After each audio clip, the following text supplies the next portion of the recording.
Hello' বন্ধু বান্ধৱীসকল, মই আল্পনা বৰুৱা স্বাগতম সকলোলৈ। মই আজি এই বাৰিষা ছিজনত খুব সুন্দৰকৈ পাতৰ সৌন্দৰ্য বাগিচা শুৱনি কৰা ফুল এজোপাৰ যতন আৰু প্ৰতিপালনৰ বিষয়ে লৈ আহিছোঁ। যিকোনো ফুল এজোপা লগাবলৈ 4টা বিষয়ৰ ওপৰত গুৰুত্ব দিব লাগে। প্ৰথম বিষয়টো হৈছে ফুলজোপাৰ গ্ৰ'য়িং পিৰিয়ড, মানে ফুলজোপা কোনটো ছিজনত গ্ৰ' কৰে সেইটো কথা জানিব লাগে। আৰু দ্বিতীয় বিষয়টো হৈছে ফুলজোপা লাইট লোকেশ্যন, মানে ফুলজোপা আউটড'ৰ নে ইনড'ৰ প্লেণ্ট সেইটো কথা জানিব লাগে। আৰু তৃতীয় বিষয়টো হৈছে ফুলজোপাৰ পটটো মাটি কিদৰে প্ৰস্তুত কৰিব লাগে সেইটো বিষয়ে জানিব লাগে। আৰু চতুৰ্থ বিষয়টো হৈছে ফুলজোপাৰ পানী দিয়া বিষয়ৰ ওপৰত গুৰুত্ব দিব লাগে। সকলো ফুলকে সম পৰিমাণে পানী প্ৰয়োজন নহয়। কিছুমান ফুলক খুব বেছিকৈ পানী প্ৰয়োজন হয়, কিছুমান ফুলক খুব কমকৈ, আৰু কিছুমান ফুলৰ পটটো মাটি সেমেকাই থ'ব লাগে। সেয়ে আহক আজি ভিডিঅ'টো চাওঁ এইজোপা ফুলৰ যতন আৰু প্ৰতিপালনৰ বিষয়ে। মই লৈ অহা ফুলজোপাৰ যতন আৰু প্ৰতিপালনৰ বিষয়ে কিছু কথা। ভিডিঅ'টো আৰম্ভ কৰাৰ আগতে আপোনালোকৰ এটা অনুৰোধ জনাইছোঁ, মোৰ এই চেনেলটো নতুন হয়, আপোনালোকৰ সহযোগিতা খুবেই প্ৰয়োজন।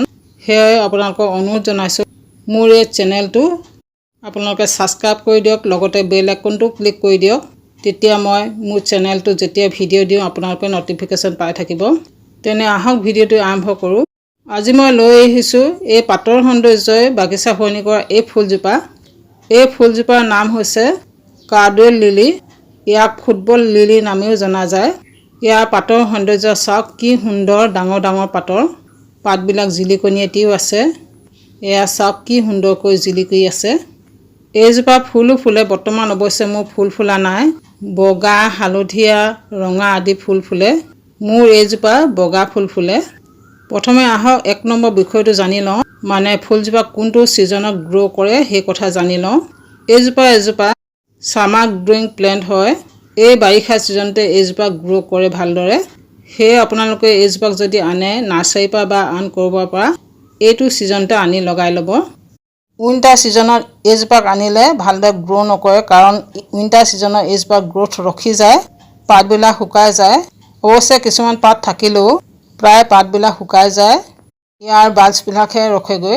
সেয়ে উইণ্টাৰ ছিজনত ননাই ভাল। এয়া হৈছে ফুলজোপাৰ গ্ৰ'য়িং পিৰিয়ড। এতিয়া আহোঁ 2 নম্বৰ বিষয়টোৰ ওপৰত, মানে ফুলজোপাক লগাবলৈ পটটোৰ মাটি কিদৰে প্ৰস্তুত কৰিব লাগে সেইটো বিষয়ৰ ওপৰত। এইজোপা যিহেতু বাল্বাছ প্লেণ্ট, বাল্বৰ পৰা গ্ৰ' হোৱা প্লেণ্ট হয়, সেয়ে ইয়াৰ মাটি ফচফচীয়া কোমল হ'ব লাগে। ফচফচীয়া কোমল মাটি প্ৰস্তুত কৰিবলৈ আপোনালোকে 60% বালিয়া মাটি, আপোনালোকৰ যদি বালিয়া মাটি নাই তেনেহ'লে 30% সাধাৰণ মাটি, 30% বালি লৈ বালিয়া মাটি 60% প্ৰস্তুত কৰি ল'ব। তাৰ লগত আপোনালোকে 40% সাৰ দিব। কেঁচু সাৰ বা শুকান গোবৰ যিকোনো এবিধ দিব পাৰে, বা এই দুয়োবিধ সাৰে সম পৰিমাণে মিলাই লৈ দিবও পাৰে।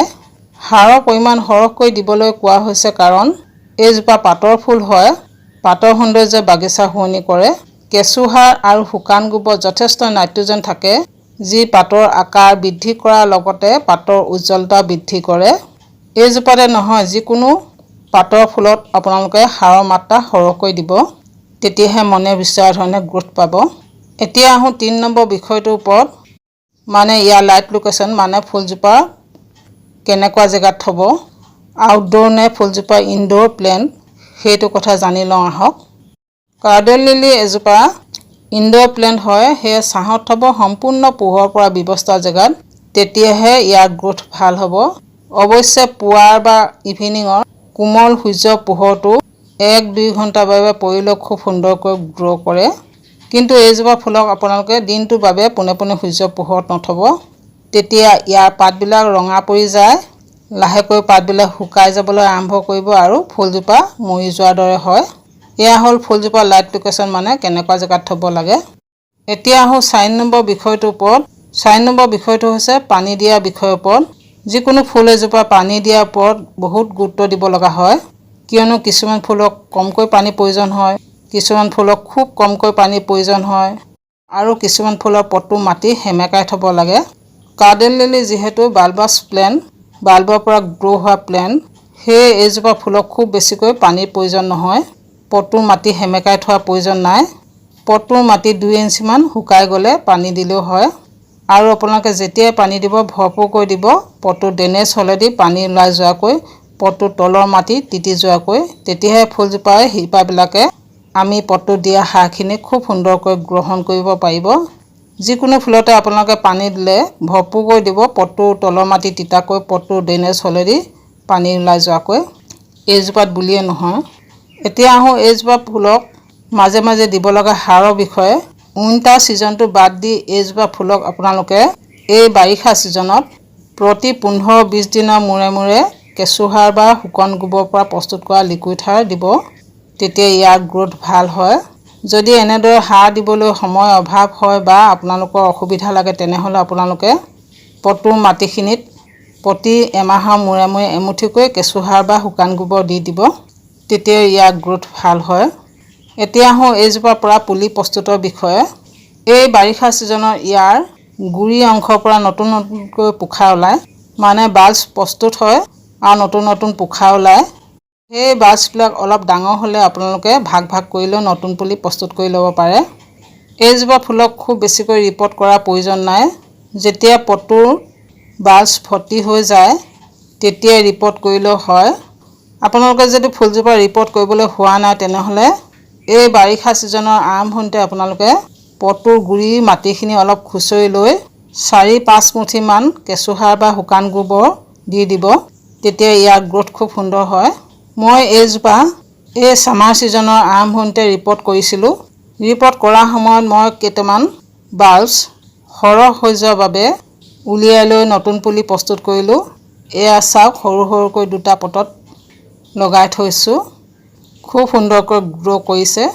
এইজোপা ফুলক খুব বেছিকৈ পোক পতংগই আক্ৰমণ কৰা দেখা নাযায়। তথাপি আপোনালোকে যেতিয়া আন ফুলবিলাকক পোক পতংগই আক্ৰমণৰ পৰা বচাবলৈ নিমল স্প্ৰে কৰে, এই ফুলজোপাকো আপোনালোকে নিমল স্প্ৰে কৰি দিব পাৰে। তেতিয়া পোক পতংগই আক্ৰমণ কৰাৰ চিন্তা নাথাকে। এইবিলাক কৰি চাওকচোন, আপোনালোকৰ ফুলজোপাই বাগিচাৰ লগ নিব। কিয়নো এইজোপা ফুল এবাৰ লগোৱাৰ পিছত বাগিচাৰ পাৰ্মানেণ্ট ফুল হয়, ভালদৰে যদি যতন আৰু প্ৰতিপালন পায়। মই একেবাৰে সৰু বাল্বছ এটাহে আনিছিলোঁ। আজি 4 বছৰে মোৰ বাগিচাৰ লগ এৰা নাই। খুব সুন্দৰকৈ ইয়াৰ গ্ৰোথ হৈ আছে। নতুনকৈ সৰু সৰু পুলিও ৰুইছোঁগৈ। অ'কে বন্ধু বান্ধৱীসকল, আজিলৈ আহিছোঁ। এইবিলাক কৰি চাওক, আপোনালোকৰ ফুলজোপাই নিশ্চয় ভালদৰে গ্ৰ' কৰিব। আজিলৈ আহিছোঁ। ভিডিঅ'টো শেষলৈকে চোৱাৰ বাবে ধন্যবাদ।